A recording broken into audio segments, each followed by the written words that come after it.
हर हर महादेव। मित्रों, कौन से घर में देवी लक्ष्मी प्रवेश नहीं करती? क्या आप जानते हो कुछ घर ऐसे भी होते हैं जहां माता लक्ष्मी कभी प्रवेश नहीं करती? हां, कुछ छोटी छोटी गलतियां ऐसी होती हैं जो लक्ष्मी जी को घर से दूर कर देती हैं, और जब वो घर छोड़ देती हैं तो वहां बसता है दुख, दर्द और दरिद्रता का साया। मित्रों, एक बार कैलाश में भगवान शिव और माता पार्वती विराजमान थे। तभी माता पार्वती ने भगवान शिव से पूछा, हे प्रभु, कौन से घर में माता लक्ष्मी प्रवेश नहीं करती? किन गलतियों के वजह से माता लक्ष्मी घर छोड़कर दूर हो जाती है? किन गलतियों के वजह से मनुष्य को गरीबी के दिन देखने पड़ते हैं? माता पार्वती की बात सुनकर भगवान शिव मुस्कुराए और बोले, हे देवी, आज आपने संपूर्ण जगत के कल्याण के लिए अत्यंत ही महत्वपूर्ण प्रश्न किया है। हे देवी, आज मैं आपके इन प्रश्नों का उत्तर एक कथा के माध्यम से दूंगा। आप इस कथा को ध्यानपूर्वक पूरा सुनें। मित्रों, कथा शुरू करने से पहले मेरा आप सभी से अनुरोध है कि एक बार सच्ची श्रद्धा से कमेंट में हर हर महादेव, जय माता लक्ष्मी अवश्य लिखें। मैं भगवान भोलेनाथ और माता लक्ष्मी से प्रार्थना करता हूं कि वे आप सभी पर अपनी कृपा बनाए रखें, आप सभी को हमेशा खुश रखें और आप सभी की मनोकामनाएं पूर्ण करें। मित्रों, फिर भगवान शिव कहते हैं, हे, आज मैं आपको बताने वाला हूं कि वो कौन से काम हैं जो मां लक्ष्मी को नाराज कर देते हैं और कैसे एक स्त्री के कर्म तय करते हैं कि घर में सुख रहेगा या गरीबी। हे देवी, बहुत समय पहले की बात है, पहाड़ियों से सटे एक छोटे से गांव में कुछ ही घर थे। चारों ओर खेत, हरे भरे पेड़, कच्ची गलियां और मिट्टी की महक। गांव के बीचों बीच घर था सेठ रामदयाल का। रामदयाल कोई बहुत बड़ा जमींदार नहीं था, लेकिन मेहनती और ईमानदार था। गांव में सब उसे इज्जत से सेठ जी कहते थे। उसका अनाज का छोटा सा व्यापार था जो धीरे धीरे चल निकला था। सुबह सूरज निकलते ही वह काम पर निकल पड़ता और शाम को थक कर घर लौटता तो उसकी पत्नी सुशीला दरवाजे पर मुस्कान के साथ उसका स्वागत करती। सुशीला बहुत ही शांत और संयमी स्त्री थी। चेहरे पर हमेशा सादगी झलकती थी, माथे पर छोटी सी बिंदी, साड़ी का पल्लू सिर पर। वो मानती थी कि घर की असली शोभा सोने चांदी से नहीं, बल्कि सफाई और सच्चे मन से होती है। हर सुबह सूरज निकलने से पहले उठकर वह आंगन बुहारती, तुलसी पर जल चढ़ाती और फिर चूल्हे में फैला दिया जलाती। उसकी यही दिनचर्या थी, सादगी में भक्ति, भक्ति में अनुशासन। गांव की औरतें अक्सर कहती, सेठानी के घर में तो मां लक्ष्मी खुद रहती हैं। रामदयाल और सुशीला का एक ही बेटा था, मोहन, अभी बस 20 साल का नौजवान, लेकिन संस्कारों में पला बढ़ा। मोहन दिन भर पिता के काम में हाथ बटाता और रात को मां के पास बैठकर उनकी बातें सुनता। वह मां से कहता, अम्मा, जब आप तुलसी के पास दिया जलाती हैं ना, लगता है घर में सचमुच देवी उतर आई हैं। सुशीला मुस्कुरा देती और कहती, बेटा, देवी तो हर उस घर में रहती हैं जहां सफाई और श्रद्धा होती है, बस उन्हें मानने वाला दिल चाहिए। समय बीतता गया। घर में सब ठीक चल रहा था, लेकिन किस्मत के खेल अजीब होते हैं। एक दिन सुशीला को हल्का सा बुखार आया। उन्होंने सोचा 2 दिन में उतर जाएगा, लेकिन वो बुखार दिन ब दिन बढ़ता गया। पहले थकान, फिर कमजोरी और धीरे धीरे हालत ऐसी हो गई कि वो रसोई तक नहीं जा पाई। रामदयाल ने गांव के वैद्य को बुलाया। वैद्य जी ने नाड़ी देखी, कुछ जड़ी बूटियां दी, लेकिन असर नहीं हुआ। दिन पर दिन सुशीला की तबीयत बिगड़ती चली गई। घर का माहौल, जो पहले हंसी और पूजा की ध्वनि से भरा रहता था, अब सन्नाटे से घिरने लगा। रामदयाल अक्सर रात को आंगन में बैठकर सोचता, क्यों अचानक यह सब हो गया? कहीं मेरी कमाई में कोई गलती तो नहीं, या हमने किसी का मन दुखाया हो? वह ऊपर आसमान की तरफ देखता और मन ही मन मां लक्ष्मी से कहता, मां, जो भी भूल हुई हो क्षमा करना। लेकिन जवाब में बस हवा की धीमी सरसराहट सुनाई देती। मोहन हर पल मां के पास रहता, उनके लिए काढ़ा बनाता, सिर दबाता और धीरे धीरे यह समझने लगा कि घर की नींव मां ही होती है। सुशीला के बीमार पड़ते ही घर का सारा क्रम बदल गया था। जो रसोई हमेशा चमकती थी, अब वैसी नहीं रही। सफाई में ढिलाई आने लगी। पूजा भी कभी होती, कभी नहीं। धीरे धीरे वह पवित्रता जो घर की पहचान थी, जैसे फीकी पड़ गई। एक रात जब सेठ अपनी पत्नी के सिरहाने बैठा था, उसने कहा, सुशीला, मैं सोच रहा हूं अब मोहन की शादी कर दूं। सुशीला ने धीरे से आंखें खोली। इतनी जल्दी? अभी तो वह बच्चा है। रामदयाल ने कहा, अब वह बच्चा नहीं रहा। घर को संभालने वाला समय आ गया है और मैं चाहता हूं कि जब तक तुम हो नई बहू को अपने हाथों से देख लो। यह कहते कहते उसकी आवाज भारी हो गई। सुशीला ने कुछ पल सोचा, फिर बोली, अगर तुम्हें लगता है कि यही सही है तो कर दो। अगले ही दिन उसने तय कर लिया कि वह अपने बेटे के लिए एक सच्चरित्र और संस्कारी लड़की ढूंढेगा जो घर को फिर से वैसे ही सजा दे जैसे उसकी पत्नी ने किया था। गांव में खबर फैल गई कि सेठ रामदयाल अपने बेटे मोहन के लिए बहू ढूंढ रहे हैं। चौपालों पर बैठे बुजुर्ग हों या कुएं पर बातें करती औरतें, सबके बीच यही बात घूम रही थी। कोई कहता, सेठ जी को बड़ी खानदान की बहू चाहिए होगी, तो कोई जवाब देता, नहीं, वह तो सादगी और संस्कारों वाले घर की लड़की ही पसंद करेंगे। धीरे धीरे यह बात पूरे इलाके में फैल गई। हर कोई जानता था कि सेठ रामदयाल अपने बेटे की गृहस्थी बसाने की तैयारी कर रहे हैं। रिश्तों की चर्चा शुरू हुई तो आसपास के गांवों से लोग सुझाव देने आने लगे। हर कोई अपने घर की बेटी की तारीफ करता। सेठ सबकी बातें सुनता, लेकिन हर बार उसके मन में एक ही बात घूमती, सौंदर्य या अमीरी से घर नहीं चलता, घर तो संस्कारों और संयम से बनता है। उसी दौरान उसका पुराना परिचित गोविंद जी मिलने आया। उसने कहा, सेठ जी, मेरे रिश्तेदार के घर एक लड़की है, नाम सुनीता, सीधी सादी, घर संभालने वाली और बड़ों का आदर करने वाली। मुझे लगता है वह आपके घर के लायक है। सेठ ने कहा, अच्छा, मैं जाकर देख आता हूं। अगले दिन सुबह वह अकेले ही निकल पड़ा। पहले के जमाने में पिता ही जाकर लड़की देखा करते थे। दोपहर तक सेठ उस गांव पहुंचा जहां सुनीता का घर था। घर सादा था, आंगन साफ और वातावरण में सादगी थी। सुनीता के पिता ने आदर से स्वागत किया। बातचीत के दौरान सुनीता पानी लेकर आई, सिर झुकाए, शांत और संस्कारी। सेठ ने मन ही मन कहा, यही है वह लड़की जिसमें घर बसाने की समझ है। उसी दिन सेठ ने वहीं पर रिश्ता पक्का कर दिया और कहा, अब बस शुभ दिन निकालिए, मैं अपनी बहू जल्द ही घर लाऊंगा। घर लौटकर उसने सुशीला से कहा, मैंने लड़की देख ली, नाम सुनीता है, स्वभाव बहुत अच्छा है, सूरत में सादगी है, आंखों में आदर झलकता है। सुशीला ने शांत स्वर में कहा, अगर तुम्हें मन से ठीक लगी है तो वहीं सही, लड़की वहीं अच्छी जो घर को अपनाए। सेठ ने सिर हिलाया। मन को सुकून मिला है, लगता है अब घर फिर से बस जाएगा। कुछ ही दिनों में रिश्ता तय हो गया। शुभ मुहूर्त निकला और दोनों घरों में खुशी की लहर दौड़ गई। समय बीता और शादी का दिन आ गया। सादगी से मगर पूरे रीति रिवाजों के साथ विवाह हुआ। सुनीता अब सेठ रामदयाल के घर की बहू बन चुकी थी। शादी को कुछ हफ्ते बीत चुके थे। घर में नई रौनक थी, सब कुछ जैसे फिर से जीवंत हो उठा था। सुनीता सुबह जल्दी उठती, आंगन में जल छिड़कती, तुलसी को प्रणाम करती और रसोई में मां अन्नपूर्णा का भोग तैयार करती। सुशीला के चेहरे पर सुकून था। उन्हें लगता था जैसे घर में मां लक्ष्मी खुद आकर बस गई हों। लेकिन जैसे जैसे दिन बीते, सुनीता की आदतें बदलने लगीं। वह अब सुबह देर तक सोने लगी और कुछ ही दिनों में आंगन की सफाई का समय बदल गया। पहले सूर्योदय से पहले झाड़ू की आवाज आती थी, अब सूरज ऊंचा चढ़ आता था, तब भी आंगन में बिखरे पत्ते वैसे ही पड़े रहते। एक सुबह सुशीला तुलसी पर जल चढ़ाने निकली तो देखा कि झाड़ू कोने में पड़ी है और सुनीता अभी तक नहीं उठी। वे कमरे में गईं और धीरे से बोलीं, बेटी, अब तो सूरज आंगन तक आ गया, उठ जा, घर की रौनक सुबह की सफाई से शुरू होती है। सुनीता ने नींदी आंखें खोलीं और बोली, मां जी, आज बहुत नींद आ रही थी, बस थोड़ा और सोने दीजिए।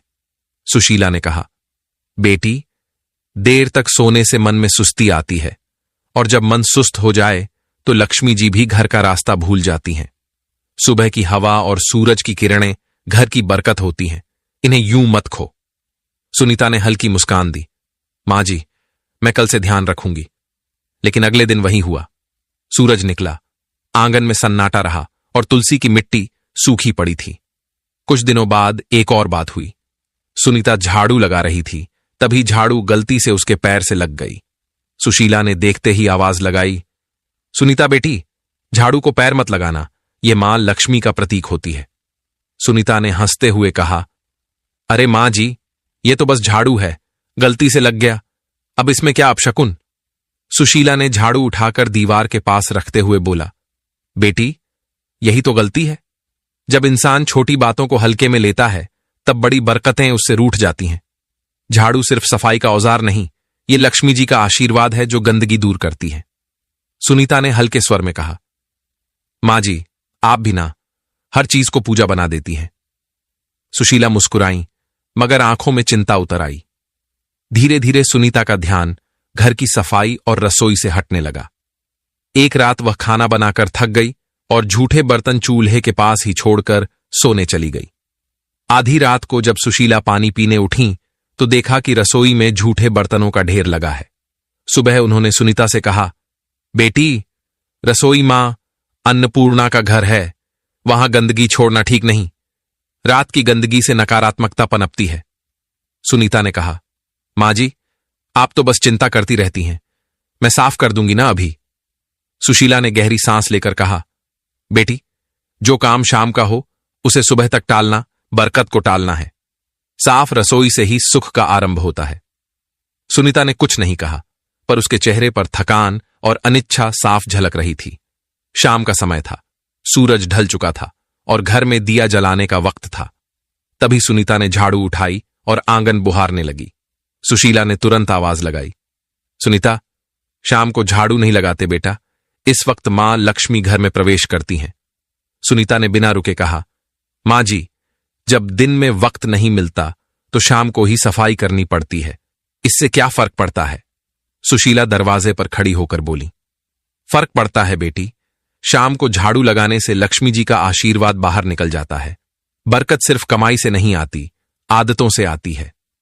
सुनीता ने झाड़ू एक ओर रख दी और बोली, मां जी, मैं आपकी इज्जत करती हूं, पर अब जमाना बदल गया है, लोग ये सब बातें नहीं मानते। सुशीला ने शांत स्वर में कहा, बेटी, जमाना बदल सकता है लेकिन घर की नींव नहीं। जो परंपरा से जुड़ा रहे वही स्थिर रहता है। कुछ दिन बाद एक और घटना हुई। सुनीता ने खाना खत्म होने के बाद झूठे बर्तन चूल्हे के ऊपर रख दिए। जब सुशीला ने देखा तो बोली, बेटी, चूल्हा मां अन्नपूर्णा का आसन है, वहां झूठे बर्तन नहीं रखे जाते। सुनीता ने बिना ऊपर देखे कहा, मां जी, मैं बस जगह की कमी से रख दिए थे, बाद में धो दूंगी। सुशीला ने कहा, रसोई में पवित्रता सबसे जरूरी है, अगर चूल्हे पर गंदगी होगी तो लक्ष्मी जी की कृपा भी घट जाएगी। सुनीता ने मुस्कुराते हुए कहा, मां जी, हर चीज में देवी ढूंढना बंद कीजिए, खाना तो मैंने बना ही दिया ना, अब थोड़ी देर में सब साफ हो जाएगा।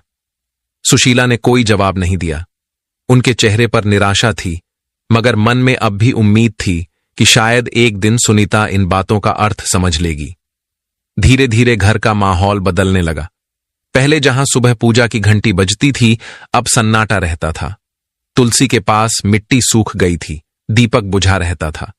सुशीला अब भी हर सुबह तुलसी के सामने खड़ी होकर कहती, हे मां, इस घर पर अपनी कृपा बनाए रखना, मेरी बहू को सही समझ देना।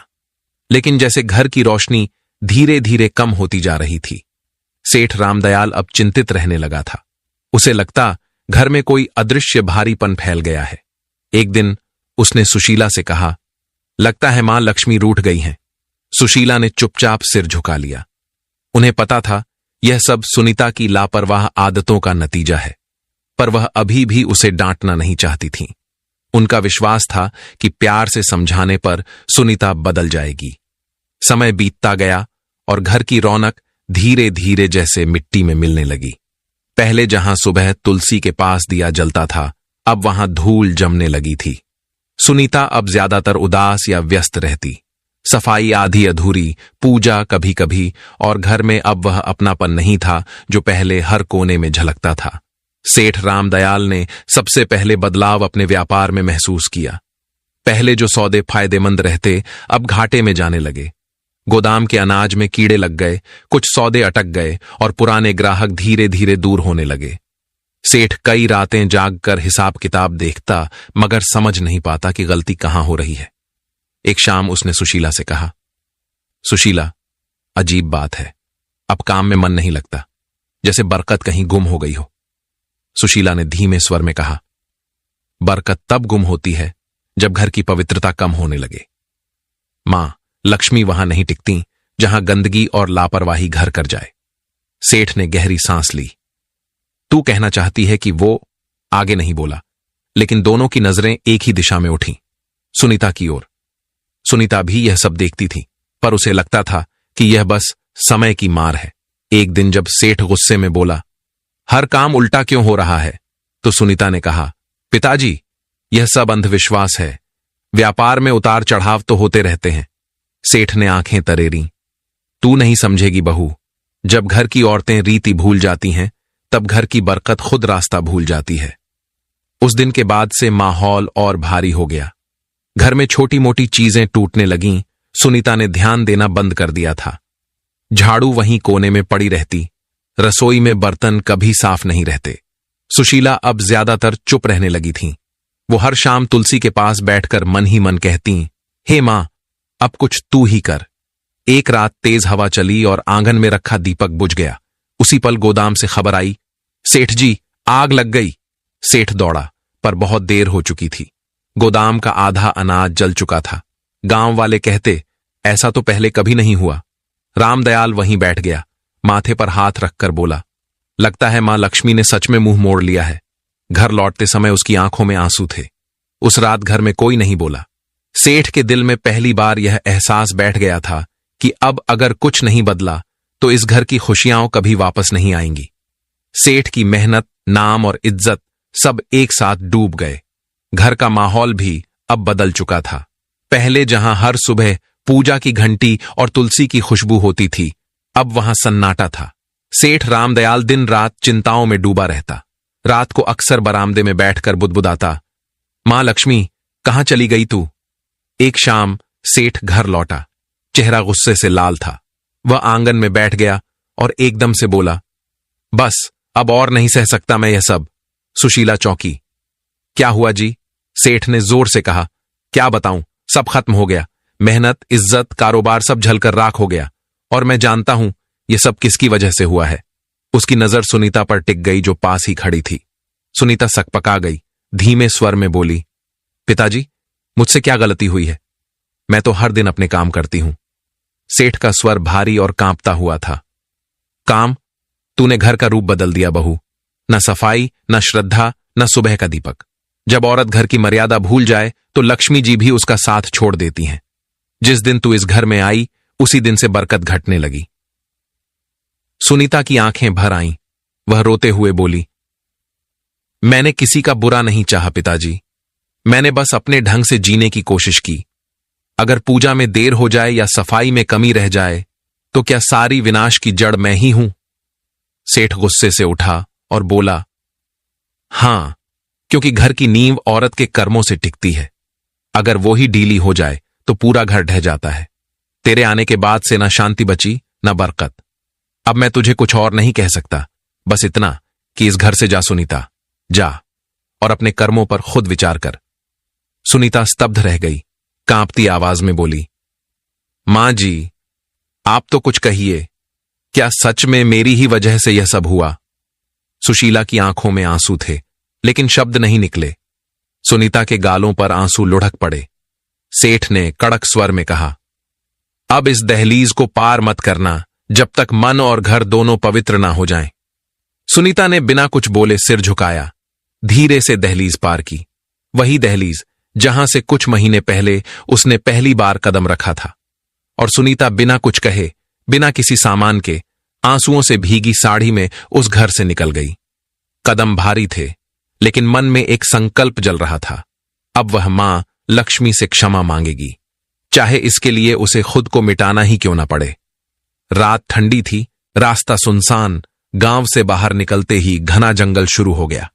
पेड़ों की छांव में चांद की किरणें भी मुश्किल से पहुंचती थीं। वह एक पुराने बरगद के नीचे बैठ गई। आंसू रुक नहीं रहे थे, मगर भीतर एक अजीब सी दृढ़ता थी।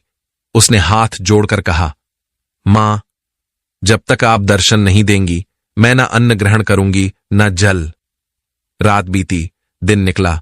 भूख ने शरीर तोड़ दिया, पर उसका मन और मजबूत होता गया। तीसरे दिन जब सूरज ढलने को आया तो चारों ओर अचानक हल्की रोशनी फैलने लगी। सुनीता ने आंखें खोलीं। सामने सुनहरी आभा थी और उस आभा से निकला एक दिव्य स्वर। सुनीता कांपते हुए उठी। मां लक्ष्मी, क्या सच में आप मेरे सामने हैं? मां लक्ष्मी मुस्कुराईं, उनका चेहरा प्रकाश से भरा था। हां बेटी, मैं आई हूं। तेरा आह्वान सच्चा था। तेरे पश्चाताप ने मुझे यहां खींच लाया। पर बता, तू दुखी क्यों है? सुनीता जमीन पर झुक गई, आंसुओं से भरे स्वर में बोली, मां, मुझसे बहुत गलती हुई। मैंने आपकी परंपराओं को अनदेखा किया, सासू जी की बातों को पुरानी मान्यता समझा और अब मेरे कारण सब नष्ट हो गया। कृपा कर बताइए मां, आखिर मैंने कौन कौन सी भूल की? मां लक्ष्मी का स्वर मधुर था लेकिन गंभीर। बेटी सुन, जब कोई स्त्री इन गलतियों को करती है तब मैं स्वयं उस घर से दूर चली जाती हूं।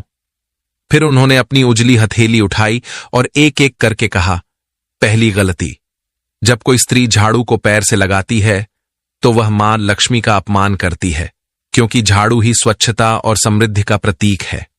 दूसरी गलती, जब झूठे बर्तन चूल्हे पर रखे जाते हैं तो अन्न की देवी मां अन्नपूर्णा नाराज होती हैं। जहां अपवित्रता रहती है वहां मैं प्रवेश नहीं करती। तीसरी गलती, जब दहलीज पर बैठकर भोजन किया जाता है तो वह स्थान जो स्वागत और आशीर्वाद का होता है अशुद्ध हो जाता है। मैं दहलीज से लौट जाती हूं। चौथी गलती, जब शाम के समय झाड़ू लगाया जाता है तो वह मेरे आगमन के समय मुझको ही घर से बाहर निकाल देता है। पांचवी गलती, जब स्त्रियां देर तक सोती हैं और सूरज निकलने के बाद भी घर बंद रहता है तो आलस्य के कारण घर की ऊर्जा नष्ट होती है। मैं ऐसे घरों में नहीं ठहरती।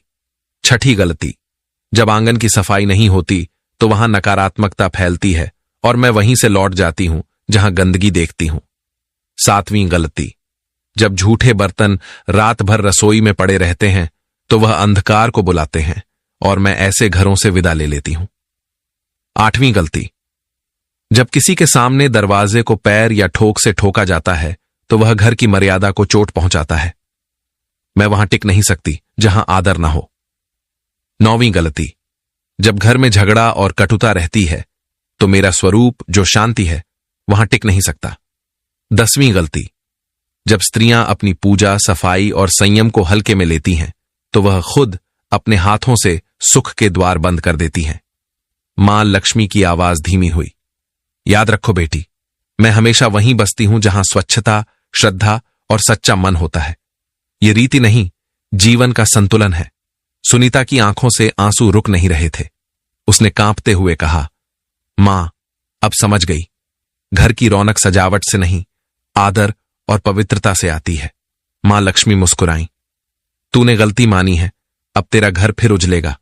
जा बेटी, अपने ससुराल लौट जा, तेरे लौटते ही बरकत भी लौटेगी। इतना कहकर देवी का रूप धीरे धीरे प्रकाश में विलीन हो गया।